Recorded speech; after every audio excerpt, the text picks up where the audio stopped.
Welcome back to a little Sports 56 Happy Hour. I'm your buddy Johnny Radio. Happy Thirsty Thursday. It's a beautiful day in the Mid-South. I know, I don't know if the gentleman who was covering over at the Rebel Walk, covering the baseball games, probably gotten up yet today. That was a 15-inning game last night. Late night. Woo-wee! That was a late night. We're going to talk all things Ole Miss sports, and you can get all your sports information from one place, therebelwalk.com, the number one source for all things Ole Miss sports information, the founder, the publisher, Evie Van Pelt. She joins me now. What's up, Evie? How are you today? Oh, man, what a long game last night with a less than desirable ending. Well, the thing is this year, let's be real, it's just been a battle. Injuries, the pitching, everything's just, it feels like it just has not been Ole Miss's year in baseball, hasn't it? Oh, man, it's just like, 2 steps forwards and 3 steps back, maybe, I guess.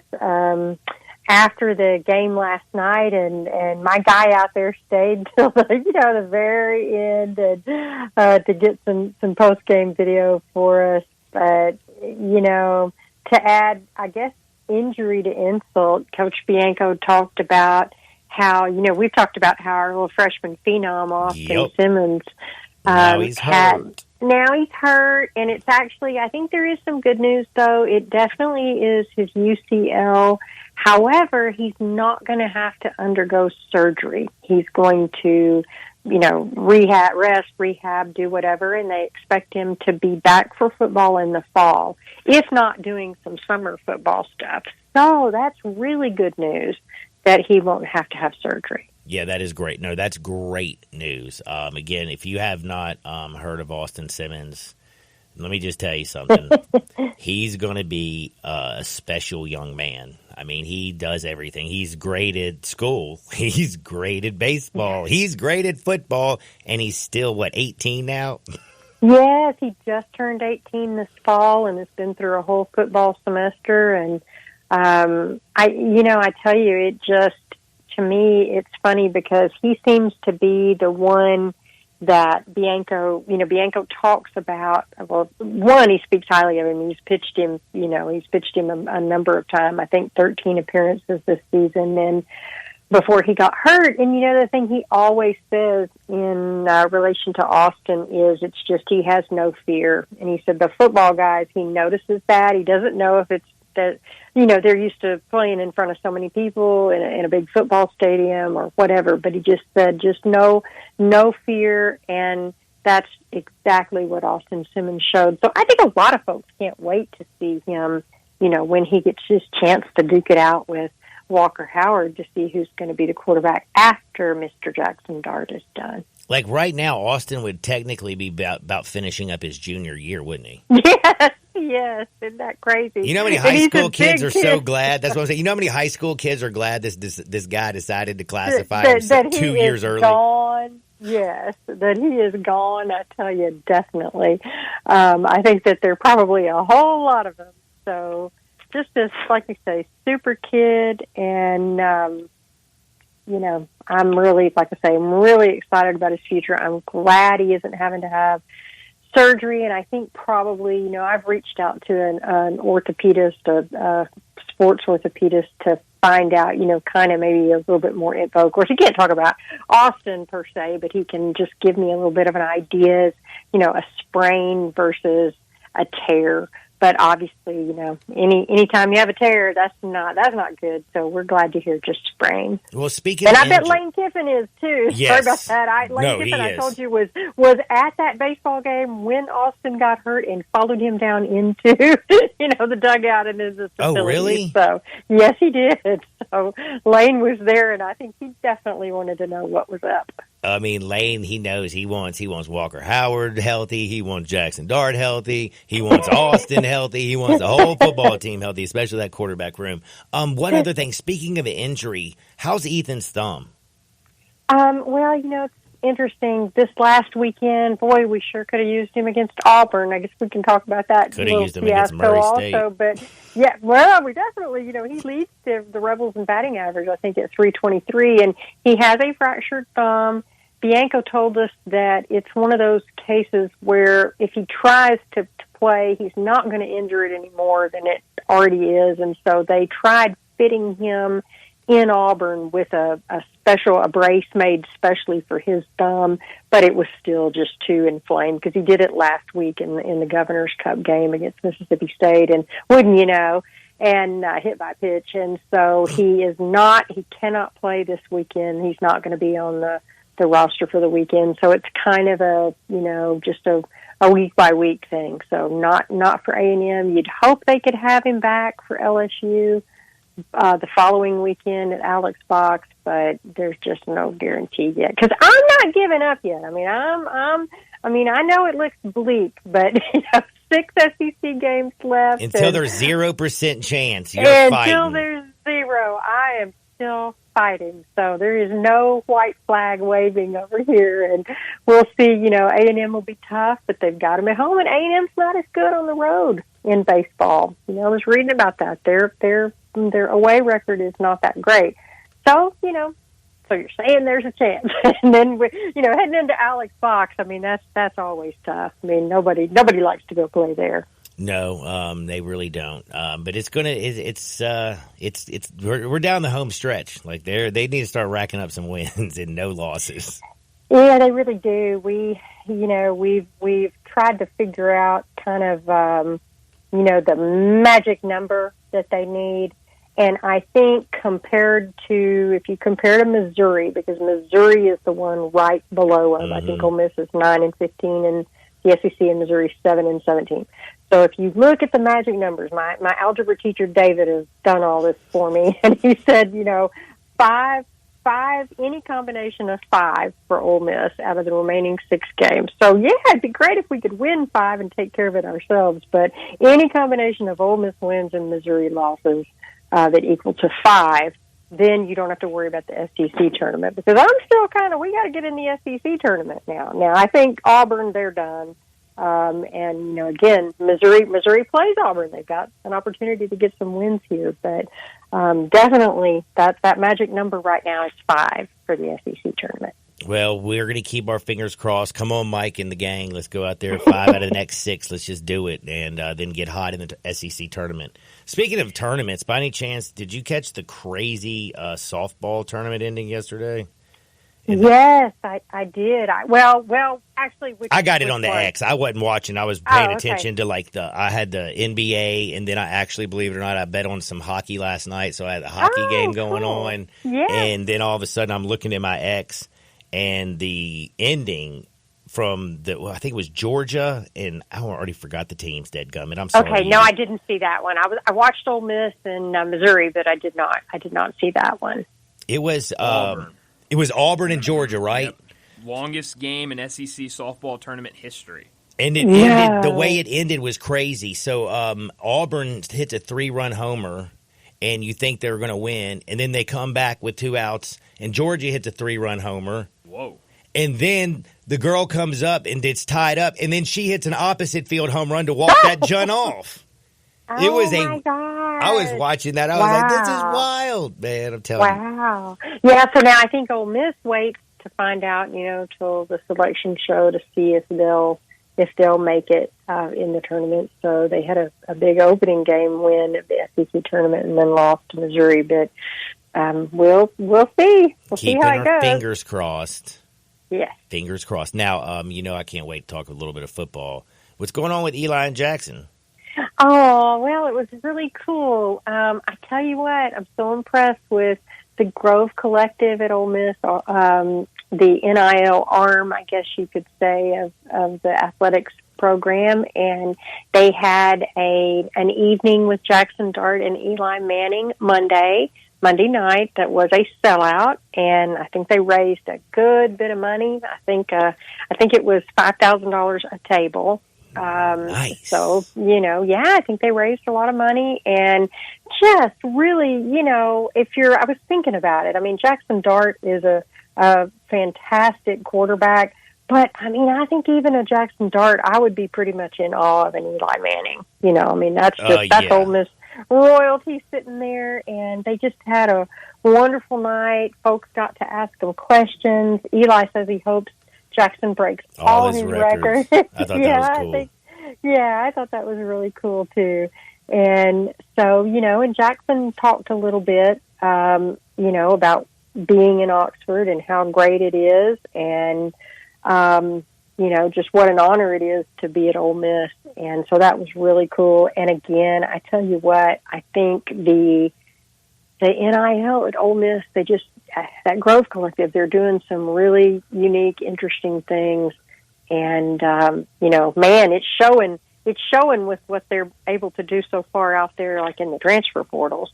Yes, it is. And I'm going to need your help, by the way, Mr. Dacus, because I'm trying to ask Evie a question, but I can't remember the young lady's name. Is there any truth to that superstar Hollywood actress, favorite player, Jaxson Dart? What was her name? Sydney Sweeney. Sydney Sweeney, thank you. Yeah. I don't know. I saw that same tweet that you did.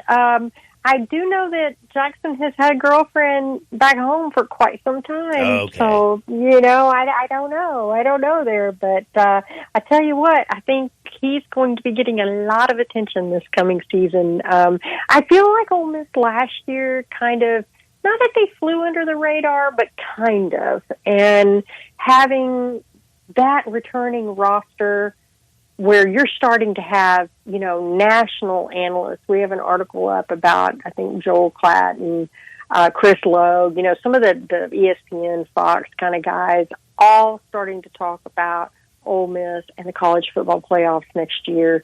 And that, their roster, they're all starting to kind of buy into, what Lane Kiffin has said, which is this is a really strong roster. Yeah, it's no joke right now. And also, I don't know if you saw these. DraftKings has their odds updated for the 2024 Heisman. They have number one is Quinn Ewers and Carson Beck plus 900. They're both code number one. Number two, Jalen Milroe plus 1,400. Number three would be Jaxson Dart at plus 1,800. Yes, I saw that. Milroe kind of surprised me a little bit that he was as high up there, just because mainly I, get info from my, my Bama insiders. But, I tell you what, I was impressed. I said that. I was impressed with Milroe when Ole Miss went to Tuscaloosa this last year and played them and lost to him. And he, the knock was, he can run, but he can't make the long pass. But he did. He completed long passes in tight windows when he needed to. And so, but there's Mr. Dart up there. So I think that that's going to be a fun season. Everybody also talks about, one of the things these guys say when they say, Ole Miss should be a top 5 preseason pick and, very, very heavily favored to make the playoffs. Well, part of it is, as we've talked about, their schedule is so favorable this year compared to a lot of the people in the SEC. So I think that schedule, this is the year. If you're ever going to, sometimes you have a favorable schedule, but your roster isn't as strong, or vice versa. This year, I think they've got both.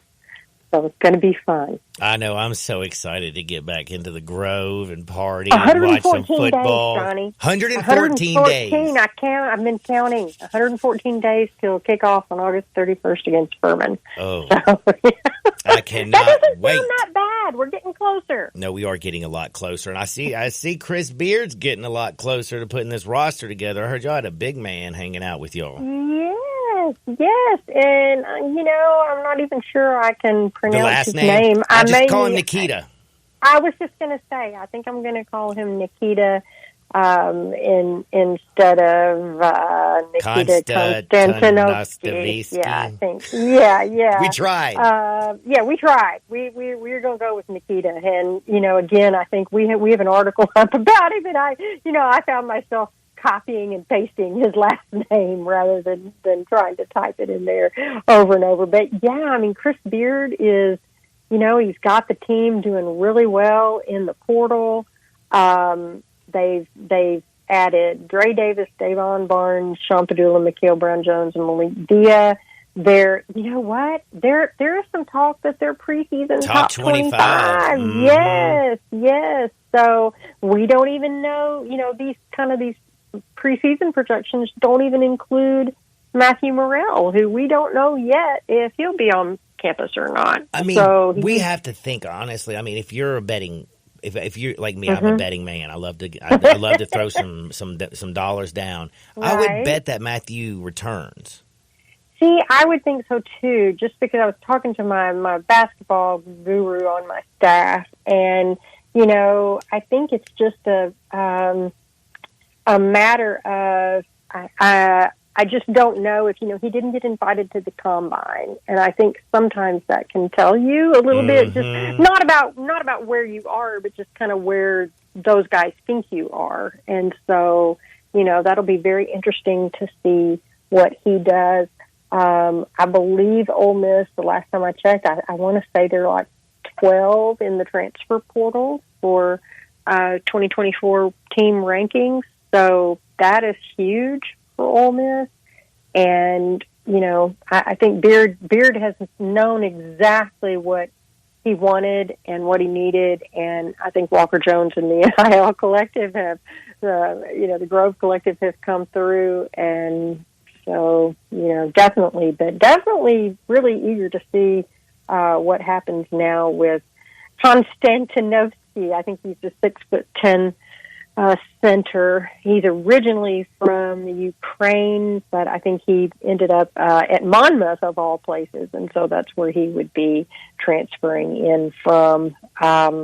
Anyway, had really good rebounding numbers, and so definitely we all know that's something Ole Miss needs some help with, is the rebounding numbers. Now, I've got to switch gears a little bit, Evie. Okay. All right. We got some, we got some cool stuff going on with one former quarterback, and we got some scary stuff going on with another former quarterback. We do. Let's start off with the bad so we can end with the good. Okay. Yes. What's going on with Chad Kelly? Like, he was wasn't he the player of the year in the Canadian League last year? Yes. He has been suspended by the Argos. I believe, I want to say 9 games. Mm-hmm. Yeah, so that's pretty hefty. There is a former person employed by the Argonauts, I want to say a trainer. Strength coach. Exactly, right. He was accused in a lawsuit of making unwanted advances and some threatening comments. She said she didn't do it. The Argos let her go, so she's being sued. She is suing the Argos for, unwarranted dismissal, I guess. And so then, but the CFL is who suspended him. They did a third-party investigation and said he violated the league's gender-based violence policy. So he's got to have some counseling, mandatory counseling sessions, and, we'll see. 9 games. So if he come on, can Chad. I'm just saying, like, that this counseling might be the best thing in the world that happens to him, because my man, if he can just get it right upstairs, he's got talent. Again, he's the reigning CFL MVP. It's just like he keeps getting in his own damn way. I know it, and that's the thing, and Chad showed a lot of promise this last season. Just showed, like you said, an MVP kind of season, and so it's really frustrating, but I'm with you. I feel like if there are some issues there, and again, it's my understanding, and I'm not trying to parse words here, but it's my understanding that it was, verbal, there was not, physical assault there. I'm not saying, that's any better, but I do think that that's the case. But you're right. I think hopefully he'll get the help he needs, because, man, he's talented, and I watched a few of his games this last season, and he's he can still sling that football. I got a crazy friend of mine who's an Ole Miss junkie named Brasky on Thursdays, and he had me actually betting on some CFL games last year and Chad Kelly. So I can't even say anything. And this year he's got me betting on the Birmingham Stallions. And man, they're covering. And we know who's down there. We got Matt Corral. Yes, Matt Corral down there. And we've got Tim Elko with the Birmingham Barons. So in the White Sox organization. And by the way, didn't you just happen to run across him? I had a little video sent to me. One of my writers. Oh, you didn't even take this video? I didn't even take. Oh no!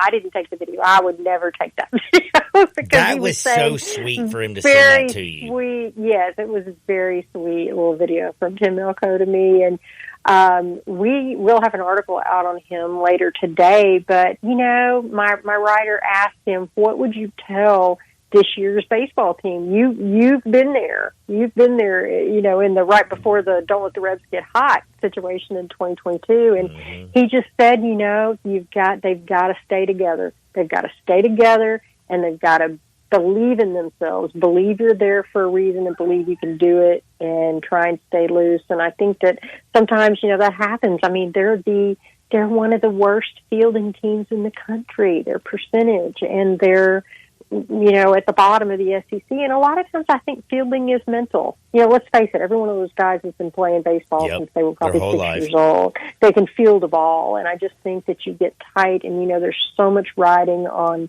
these games. And I don't know, were you watching that game 3 against Auburn? Did you see that? Pressure burst pipes, doesn't it? Yes. I mean, to lose the game on a walk-off pass ball / wild pitch. The scorer, I think, scored it as a wild pitch. A lot of people thought it was a pass ball, but regardless of what it was a walk-off, And you got to block that ball. Oh, devastating. Devastating. That was painful. Yeah, it was. And I think, you see it's like you've got Eli Birch, who's a freshman playing catcher. He hadn't been you've got him, you've got Campbell Smithwick, who was a 7A player of the year last year from Mississippi in Oxford and high school. And so you've got a lot of young kids back there. Birch doesn't hit the ball as well, but he fields better behind the plate. Smithwick can hammer the ball. I think he had, showed that yesterday, but struggles a little more back there. So just, and so for a coaching staff that's comprised of 4 former catchers, I know it's just got to be, kind of frustrating. Yeah, it kind of reminds me of the whole, it just makes me think about the Cardinals situation, them scooting up old Contreras and him getting his, forearm broken. It's like, ugh. You had Yachty there for so long, and then he goes, and then you got Carlos Marmol changing things, and you look, of course, down at Mike, and you got all the catchers down there, and they just can't get the catch. Oh, it's just tough. It's just tough. So, I mean, I think they've had a blow when they like we said, they lost Rivas for the year. JT Quinn is off and on had some injuries. They've lost Austin Simmons. Austin Simmons was coming in and giving them a spark. Yeah, he was just really, really good. Anyway, they used a lot of pitchers last night. Let's see, 2, 4, 6, 8, 10 pitchers last night, and I think Bianco was just trying to. I mean, you've got this 15-inning game, 2 days before you start off against A&M, which is last I checked, I think they're the number 3 team in the country. So yeah, so he said, they were just trying to hold pitch counts down. They have 8 games in 11 days. And so, anyway, I did want to add, David wanted me to be sure and mention to you that today is the 1-year anniversary of my raccoon scratch and rabies shot. No way. Yeah, it's already been a year. There we go. That was so scary. That was scary. But I tell you what, every time I walk around outside now like I'm a boss, come at me. Like I put food down and a raccoon's near me. I'm like, come at me because I am completely rabies vaccine. I got it. Bring it, little raccoon. Bring it. Other people worry about COVID. No, I'm just like rabies. You need some sort of animal removal where there's potential rabies, I'm your girl, So. Evie, you are absolutely the best. And I'm telling you, people, you got to give her a follow at Ole Miss Evie on the Twitter. Also follow the Rebel Walk. It's so simple. It's at the Rebel Walk. Go to therebelwalk.com for all things Ole Miss sports information. Don't forget they have the YouTube channel. They're dropping stuff all over on their YouTube channel. Heck, you're even putting my segment up there. Thank you. We're putting, yes, and I meant to mention that last week. I couldn't believe I didn't. Yeah, you can go later today and get our segment on there with you, which is just you're just the premier host out there. I mean, I just can't tell you. Well, I've told you how many times. I just think you're the very best at what you do, and I'm so grateful that you let me come on, and so people can get that. And we've got Mike Bianco's interviews. We've got yesterday we posted a really good interview with Tim Elko, and so folks can go and check that out. I just love my Thursdays with you. The only problem is Dacus will tell you, I usually, after talking to you, I can't get my head out the door. It's so big. Oh, well, you just tell him it's much deserved. Thank you so much for the kind words. And for all you out there, I'm serious. I know we got tons of Rebel fans out there. We are the home for all things Ole Miss sports information. That's the Rebel Walk. And we in Memphis, Tennessee, are your number one source for Ole Miss games. Now, Evie, Hotty Toddy, be blessed, enjoy your weekends, and go whip some raccoons. Okay, thank you, Hotty Toddy. Thank you. That is Evie Van Pelt.